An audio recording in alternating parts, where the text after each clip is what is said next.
నమస్తే. సామాన్యుడి చేతిలో సామాజిక అస్త్రం. నంబర్ 1 న్యూస్‌కి స్వాగతం. నేను రవీంద్ర. ఆంధ్రప్రదేశ్ రాష్ట్ర రాజకీయాల్లో చాలా కీలకమైనటువంటి పరిణామాలు చోటు చేసుకునే రోజు దగ్గర పడుతుంది. చాలా కీలకమైనటువంటి అంశం ఇది. విశాఖపట్నంలో జనసేన ఆధ్వర్యంలో 'సేనతో సేనాని' ఈ కార్యక్రమం పట్ల యావత్ దేశం అంటే రాజకీయ పార్టీల నాయకులు దానిపై ఇటు వారి చూపు అనేది విశాఖ వైపు అనేది మనం ఒప్పుకొని తీరాలి. రాష్ట్ర రాజకీయాల్లోనే కాదు, దేశ రాజకీయాల్లో జనసేన తనకంటూ ఒక మంచి పేరు ప్రఖ్యాతలు సంపాదించుకుంది.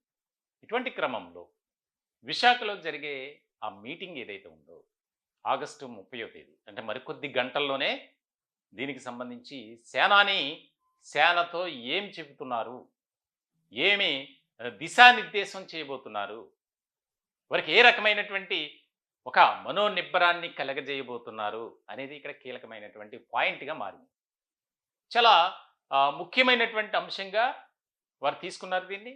28, 29, 30 ఈ 3 రోజులు కూడా చాలా చాలా చాలా కీలకమైనటువంటి డేస్ అని చెప్పాలి దీనికి సంబంధించి. ఎందుకనంటే 2024లో ఆంధ్రప్రదేశ్లో జరిగినటువంటి ఎన్నికలకు కూటమి జత కట్టడం, కూటమి బంపర్ మెజార్టీతో అధికారంలోకి రావటం అనేది జరిగింది. దానికన్నా ముందు జరిగినటువంటి పరిణామాలు ఒకసారి మనం గుర్తు చేసుకోవాలి సింపుల్గా. నారా చంద్రబాబు నాయుడు అరెస్టు తర్వాత ఏం జరిగింది? ఎక్కడికక్కడే తెలుగుదేశం పార్టీ నాయకులు కానీ కార్యకర్తలు కానీ నిర్బంధం, వారు రోడ్డెక్కి ఆందోళన చేస్తే వారిని హౌస్ అరెస్ట్ అనో లేకపోతే పోలీస్ స్టేషన్ తీసుకెళ్ళటం, ఇవన్నీ జరిగాయి. ఇటువంటి క్రమంలో పవన్ కళ్యాణ్ ఒక కీలకమైనటువంటి నిర్ణయం తీసుకొని ఆయన బయటకు వచ్చారు. ఆయన్ని కూడా ఆయా సందర్భాల్లో అడ్డుకున్నారు, ఆయన ప్రయాణం సాగకుండా రాజమండ్రి వైపు. ఇలాంటి సందర్భంలో ఆయన ధైర్యం చేసి, ఆయన చాలా మొండి వ్యక్తి, ఆయన వైఖరి కూడా చాలా డిఫరెంట్గా ఉంటుంది ఇటువంటి వ్యవహారాలు. సో ఎక్కడా కూడా వెనక్కి తగ్గల, వెళ్ళారు రాజమండ్రి జైల్లో చంద్రబాబు నాయుడిని పరామర్శించారు, బయటకు వచ్చారు. మేము కూటమిగా జతకడుతున్నాం, ఆంధ్రప్రదేశ్ రాష్ట్ర ప్రజలు ఆ ఓటు అనేది విధిగా కాకూడదు, కాబట్టి ఎక్కడా కూడా ఓటు చీలకూడదు. తెలుగుదేశం పార్టీ, జనసేన కలిస్తే భారతీయ జనతా పార్టీ 3 పార్టీల కలయికతో మేము అధికారంలోకి రాబోతున్నాం అని ఆ రోజే చెప్పేశారు. తర్వాత జరిగినటువంటి పరిణామాలు, జనసేన తరపున ప్రచారం, తెలుగుదేశం పార్టీ 3 పార్టీల కలయికతో మళ్ళీ సంయుక్తంగా జరిగినటువంటి ప్రచారం ఎవరు ఊహించిన విధంగా ఫలితాలు వచ్చాయి. వైనాట్ 175 కాస్త 11తో సరిపెట్టుకునేటువంటి పరిస్థితి మనం చూసాం. ఇలాంటి సందర్భంలో జనసేన ఇటు రాష్ట్ర రాజకీయాల్లో, దేశ రాజకీయాల్లో ఒక సుస్థిరమైనటువంటి స్థానం దక్కించుకుంది. పోటీ చేసినటువంటి అన్ని స్థానాల్లో, ఇటు శాసనసభ్యులు కానీ అలాగే పార్లమెంట్ కానీ, ఎమ్మెల్యే, ఎంపీ సీట్లు పోటీ చేసిన అన్నీ కూడా గెలిచి 100% స్ట్రైక్ రేట్తో దేశ రాజకీయాల్లో ఒక స్థానిక పార్టీగా రికార్డు క్రియేట్ చేసింది. ఇటువంటి క్రమంలో జరుగుతున్నటువంటి సమావేశాలు చాలా కీలకమైనది. ఎందుకనంటే జన సైనికుల్లో ఒక రకమైనటువంటి ధైర్యాన్ని నింపాలి, మనోనిబ్బరాన్ని కలుగజేయాలి, అలాగే పార్టీ పటిష్టత, పార్టీ బలోపేతం, క్యాడర్లో ఒక రకమైనటువంటి జోష్ని నింపాలి. ఎందుకనంటే దానికి కొన్ని కారణాలు ఉన్నాయి. ముఖ్యంగా తెలుగుదేశం పార్టీ నాయకులు జనసేనను టార్గెట్గా చేసుకుని వారిపై బహిరంగంగానే వివాదాస్పదమైనటువంటి వ్యాఖ్యలు చేయటం, ఇష్టం వచ్చినట్టు మాట్లాడటం, కొన్ని నియోజకవర్గాల్లో అయితే 2 పార్టీల నాయకులు బాహాబాహీకి దిగినటువంటి పరిస్థితి మనం చూసాం. ఇది రిపీట్ కాకూడదు. ఈ రకమైనటువంటి ఘటనలు పునరావృతం అయితే మన పార్టీకి అంటే జనసేనకు అలాగే కూటమికి తీవ్రమైనటువంటి నష్టం వాటిల్లే అవకాశాలు ఉన్నాయి. కాబట్టి ఎన్నికల తర్వాత బిజీ షెడ్యూల్లో పవన్ కళ్యాణ్ కాస్త దూరమయ్యారు క్యాడర్. అది చాలా బాధ కలిగించేటువంటి అంశంగానే జనసేనలోని వీర మహిళలు కానీ, జన సైనికులు కానీ, ముఖ్యమైనటువంటి నాయకులు కూడా బాధపడుతున్నారు. అది వాస్తవం. కానీ ఆయన కావాలని చేశారా? లేనే లేదు. ఆయనకున్నటువంటి బిజీ షెడ్యూల్. రాష్ట్రంలో ఉప ముఖ్యమంత్రిగా కీలకమైనటువంటి బాధ్యతలు పోషిస్తున్నారు. మరోపక్క ఒప్పుకున్నటువంటి సినిమాలకు సంబంధించి షూటింగ్‌లకు వెళ్తున్నారు. ఎక్కడా కూడా ఒక ఈక్వల్ చేసుకొని పరిపాలన అందిస్తున్నారు. అట్ ద సేమ్ టైమ్ నిర్మాతలు కూడా నష్టపోకూడదు అనే ఉద్దేశంతోనే అవి కూడా పూర్తి చేస్తూ వస్తున్నారు. ఇటువంటి క్రమంలో వారికి సమయం దొరకట్లేదు. క్యాడర్‌కు ఒక టైం ఇవ్వలేకపోతున్నారు. ఇటువంటి సందర్భంలో 3 రోజులు వారితో గడపాలి. వారికి ఒక ధైర్యాన్ని ఇవ్వాలి.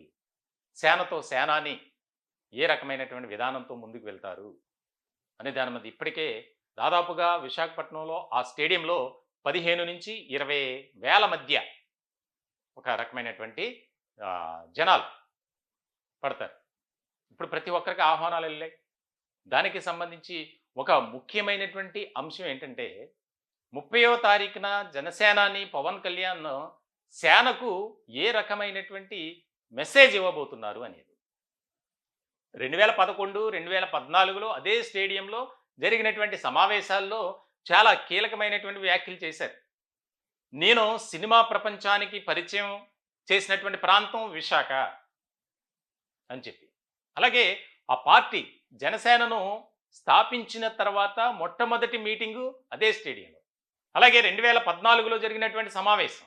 ఇక్కడ చాలా కీలకమైనటువంటి అంశం ఏంటంటే ఆ స్టేడియం, ఆ ప్రాంతం బాగా కలిసొచ్చింది జనసేనకు, పవన్ కళ్యాణ్కు అనేది. ఇప్పుడు పార్టీలో ముఖ్యంగా 2024లో జరిగినటువంటి ఎన్నికలకు సంబంధించి ఒక మంచి విజయాన్ని సాధించినటువంటి జనసేన మొన్నంటే మార్చిలో జరిగినటువంటి పిఠాపురంలో అది ప్లేనరీ, అది వేరే మీటింగ్ లాగా అయింది. అంతంత మాత్రమే జరిగింది.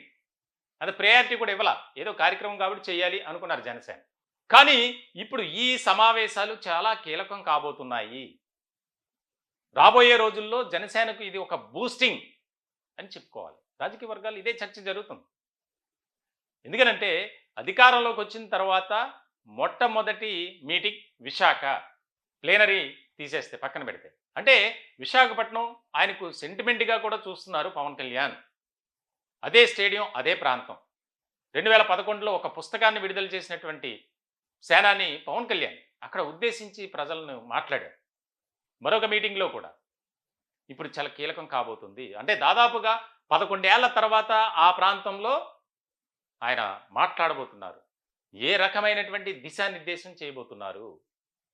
ఇక్కడ ప్రధానంగా మనకి అందినటువంటి కొన్ని ఇన్పుట్స్ని బట్టి ముఖ్యంగా కేడర్లో ఒక ధైర్యాన్ని నింపడం, ఎక్కడా కూడా కోఆర్డినేషన్ మిస్ అవ్వకూడదు. ముఖ్యంగా తెలుగుదేశం పార్టీ ఏ పార్టీ వల్లైనా రెచ్చగొట్టే విధంగా వ్యాఖ్యలు చేసినా మనం సహనం కోల్పోకూడదు. మనం రాబోయే రోజుల్లో ఒక మంచి పార్టీగా మనం తయారు కావాలి. కేడర్ అంతా ఆ విధంగా పనిచేయాలి. ఎందుకంటే నిజంగా 2024 ఎన్నికల సందర్భంగా ఎవరు కూడా పదవులు ఆశించి పనిచేయాలి. ప్రతి ఒక్కరూ ఇది నా పార్టీ, ఇది నా సొంత పార్టీ, నా ఇంట్లో కార్యక్రమం అన్నట్లుగానే ముందుకు వెళ్ళారు.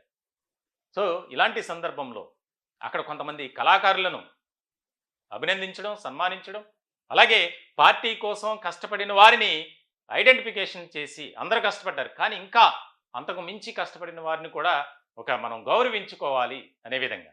కేవలం ఆంధ్రప్రదేశ్ మాత్రమే కాదు, తెలంగాణ, కర్ణాటక, తమిళనాడు ఇట్లా కొన్ని ప్రాంతాల నుంచి కూడా ఆహ్వానాలు వెళ్ళిన వారు వస్తున్నారు. ఇది చాలా జాతీయ రాజకీయాల్లో కూడా ఒక కీలకమైనటువంటి సమావేశం కానుంది అనేది రాజకీయ వర్గాల్లో జరుగుతున్నటువంటి ఒక చర్చ. వాస్తవమే అది. ఎందుకంటే ఆయన పడినటువంటి కష్టం కానీ, నష్టం కానీ, పార్టీలో కేడర్ మధ్య సమన్వయం ఉన్నప్పటికీ కొంతమంది బయటికి వెళ్ళి రకరకాలుగా మాట్లాడారు. అదే సామాజిక వర్గానికి సంబంధించి పెద్దలు కూడా ఆయన్ను తప్పుపడుతూ మాట్లాడారు. కాపు సామాజిక వర్గానికి సంబంధించి పొత్తు ధర్మాన్ని మీరు పాటించట్లేదన్నారు.